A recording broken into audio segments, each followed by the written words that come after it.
Good morning mga kamarites. Ayan nga, punong-puno nga ng putik at tubig ang aming tindahan. Gawa nga ng umulan kagabi.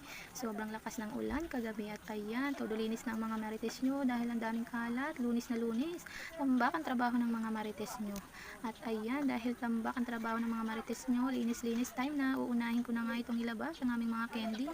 Gawa nga ng para medyo maluwag na dyan sa ilalim ng cabinet dahil marami pang ilalagay. Dahil maglilinis pa kami ng istante at ilalaglas ko pa nga itong ice pack. Gawa nga ng punong-puno nga itong ice pack namin. Lalagyan pa ng tubig. Buti na nga lang nakapag-imba kami ng tubig nung Friday. Nakapag-igib kami kaya hindi nga kami mag-iigib ngayon ng tubig.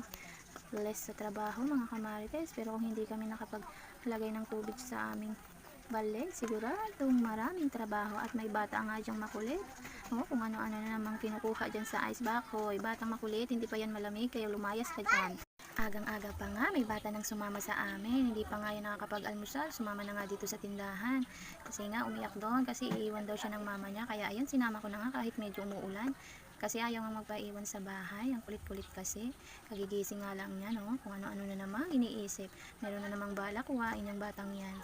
At nangungulit nga kung ano-anong gustong hingiin. O ayan, mag-aabri na naman. O magbubukas na naman ng ice bar kasi nga may hinihingi siya.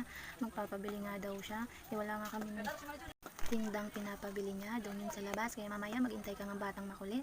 Kaya hanggang doon na lang muna. Maraming salamat. Bye!